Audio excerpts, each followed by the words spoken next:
దాన్ని చుట్టంగా మార్చుకొని ప్రభుత్వపరమైన భూముల్ని ఆక్రమించుకున్నటువంటి రియల్ ఎస్టేట్ మాఫియా లేదా పెద్దల అండదండలతో ఎవరైతే ఈ భూములు కబ్జా పెట్టిందో అలాంటి భూములన్నీ కూడా పేదల పరమైతే ప్రభుత్వ పరమైందని చెప్పి భావించడం హైడ్రా వచ్చినాడు. హైడ్రా చెరువులను కాపాడుతుందని, హైడ్రా నాలని కాపాడుతుందని, హైడ్రా పేదవాళ్ళకు అండగా ఉంటుందని చెప్పి భావించడం. కానీ అతి తక్కువ కాలంలోనే హైడ్రా చెరువులలో కట్టుకున్న పెద్దల జోలికి పోలేదు, హైడ్రా భూమాఫియా జోలికి పోలేదు. హైడ్రా 30 ఏళ్ల క్రితం 40 ఏళ్ల క్రితం ఏ బస్తీలను అయితే నిర్మాణం చేసుకున్నారో బస్తీలలో నివసించే ప్రజలకి నోటీసులు ఇవ్వడం, ఈ బస్తీలు ప్రభుత్వ స్థలంలో ఉన్నాయి, ఈ బస్తీలు చెరువు శిఖంలో ఉన్నాయని చెప్పి కూలగొట్టే ప్రయత్నం చేశాను. నేను మల్కాయిరి పార్లమెంట్ సభ్యుడిగా ఈ ఫీల్డ్ మీద తిరుగుతున్నప్పుడు అనేక ఉదంతాలు ఉన్నాయి. ఒక్కొక్కరు కాళ్ళ మీద పడి నా భర్త క్యాన్సర్ ఉన్నది, నాకు ఇది తప్ప ఇంకో మార్గం లేదని చెప్పి వేడుకున్నా. ఇవాళ బుచ్చమ్మనే రైతు కుక్కడపల్లిలో వాళ్ళ కాళ్ళ మీద పడి అయ్యా నాకు 3 బిడ్డలు, నాకు పట్టా భూమి నాకు కూలగొట్టదని చెప్పి వేడుకున్నా. ఆమె సూసైడ్ చేసుకున్నా. జొన్నబండ లాంటి ఒడ్డల కాలనీలలో 3 తరాలుగా ఉంటున్నాం మేము ఇక్కడ, ఇప్పుడు వచ్చి మేము మా ఇల్లు కూలగొడుతున్నామని చెప్పి వాళ్ళు కన్నీళ్ళు కార్చినా కూడా కనికరించలే హైడ్రా. ముఖ్యమంత్రి గారి అండదండలతో ఇవాళ వాళ్ళ మీద దౌర్జన్యం చేసే ప్రయత్నం చేసింది.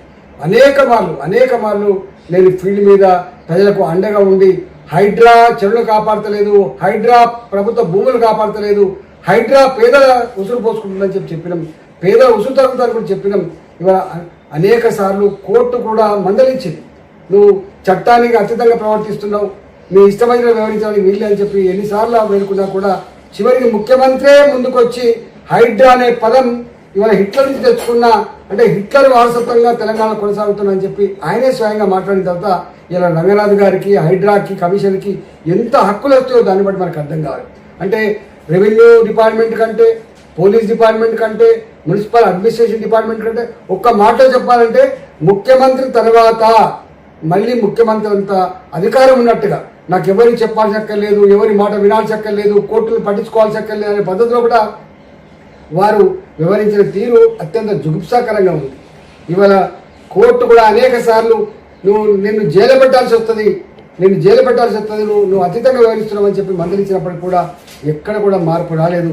ఇవాళ 63 సార్లు కోర్టు దిక్కలకు పాల్పడినట్టుగా ఇలా మాట్లాడి రంగనాథులు వెంటనే తొలగించమని చెప్పి సిఎస్కి ఇవాళ కోర్టు ఆదేశించిన స్థాయికి వచ్చిందంటే ఇలా రంగనాథు కాదు, ఇక్కడ ప్రభుత్వానికి ఒక చెంపపెట్టులాగా ఉందని చెప్పి భావిస్తూ ఉన్నాను.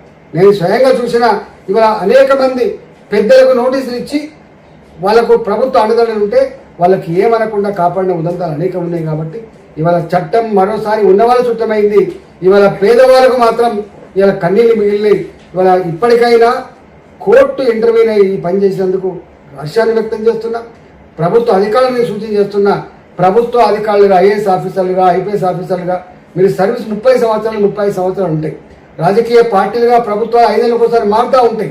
కానీ మీరు ఇష్టానికి లోబడి కాకుండా చట్టాన్ని లోబడి పనిచేసే ప్రయత్నం చేయాలి తప్ప బాసుల ఆదేశాలని తూచా తప్పకుండా పాటించి కటకటాలే పాలైనటువంటి అనేక ఉదంతాలు ఉన్నాయి. కాబట్టి ఇప్పటికైనా బాసులు ఆదేశించగానే 100ల సంఖ్యలో బుల్డోజర్లు పోవడం, 100ల సంఖ్యలో ఈ సిమెంట్ కాంక్రీట్ వెహికల్ పోవడం, 100ల సంఖ్యలో పోలీసులు పెట్టి ప్రజల మీద దౌర్జన్య ప్రయత్నం చేయొద్దని చెప్పి నేను డిమాండ్ చేస్తా ఉన్నా.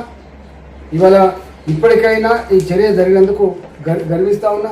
రెండవది, ఇవాళ రియల్ ఎస్టేట్ వ్యాపారం అంతా కూడా హైదరాబాద్ నగరంలో రియల్ ఎస్టేట్ వ్యాపారం ఇవాళ కొన్ని లక్షల మందికి ఉపాధి కల్పిస్తుంది. రియల్ ఎస్టేట్ బాగుంటేనే అనేక రకాల ట్యాక్సెస్ వస్తాయి, నేను స్వయంగా చూసిన.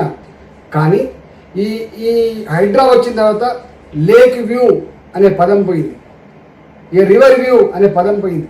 ఇవాళ ఒక అపార్ట్మెంట్లో ఇల్లు కొనుక్కోవాలన్నా, ఒక గేటెడ్ కమ్యూనిటీలో ఇల్లు కొనుక్కోవాలన్నా హైడ్రా పర్మిషన్ తెచ్చినవా అని చెప్పి అడిగేటువంటి స్థాయికి వచ్చింది. ఇలా మొత్తం రియల్ ఎస్టేట్ రంగం అంతా కుదేలైపోయింది. హైదరాబాద్లో లక్షల మందికి ఉపాధి లేకుండా పోయింది. ఇలా రియల్ ఎస్టేట్ వ్యాపారుల గుండెల్లో రైలు పరిగెత్తా ఉన్నాయి. నేను ఒకటే అంటున్నా, వ్యాపారం చేసుకునేవాడిని సపోర్ట్ చేయమంటలేను. కానీ ఇవాళ హైడ్రా పర్మిషన్ అనేటువంటి పదం వచ్చిన తర్వాత ఎవడు అపార్ట్మెంట్ అమ్ముకోగలుగుతాడు, ఎవడు ఇలా ఇల్లు అమ్ముకోగలుగుతాడు, ఎవడు లేక్ వ్యూ అని పెట్టుకోగలుగుతాడు, ఎవడు ఇలా రివర్ వ్యూ అని పెట్టుకోగలుగుతాడు. ఇంత భయానకమైన వాతావరణం ఏర్పడుతుంది. కాబట్టి దీంట్లో మిడిల్ క్లాస్ కూడా 30 ఏళ్ళ క్రితం మేము కొనుక్కున్న భూమి 30 ఏళ్ల క్రితం కట్టుకున్న ఇల్లు ఇప్పటికి కూడా మాకు నోటీసులు వస్తున్నాయని చెప్పి భయపడే పరిస్థితి వచ్చింది. ఇవాళ ప్రభుత్వం ఇప్పటికైనా గుణపాఠం తెచ్చుకొని ఇది రంగనాథ్కి ఇచ్చినటువంటి ఆర్డర్ కాదు, ఇది తెలంగాణ ప్రభుత్వానికి రేవంత్ రెడ్డి సర్కార్కి ఒక చెంపపెట్టులాగా ఉండేటువంటి ఆస్కారం ఉంది. కాబట్టి ఇప్పటికైనా రేవంత్ రెడ్డి గారు ఇలా బేజాలకు పోకుండా కింద ఏం జరుగుతుందో చూడు. ఇవాళ మొత్తం ఈ ప్రభుత్వం ఏర్పడిన తర్వాత 2.5 సంవత్సరాల కాలంలో అతి ఎక్కువ ప్రజలతో చీకొట్టించుకునేటువంటి ఇవాళ సంస్థ ఏంటంటే హైడ్రా. దానివల్ల ఈ ప్రభుత్వానికి అయితే చెడ్డ పేరు వచ్చిందో మీకు ఇవాళ తెలియకపోవచ్చు, రాబోయే కాలం తప్పకుండా తెలుస్తుంది. దీని మూల్యం రేవంత్ రెడ్డి సర్కారే చెల్లిస్తా అని చెప్పి సందర్భంగా హెచ్చరిస్తారు. పదానికి ఎవరికి అర్థం తెలియదు. స్వయంగా ముఖ్యమంత్రి గారే అహంకారం ఎక్కువైపోయిన తర్వాత హైడ్రా అనే పేరు హిట్లర్ రాజ్యంలో ఒక కోర్ కమిటీకి ఉన్నటువంటి పేరు. ఆ కోర్ కమిటీ ఎవరినైనా జైల్లో పెట్టచ్చు, ఎవరినైనా చంపచ్చు, ఎవరి మీదైనా దౌర్జన్యం చేయొచ్చు.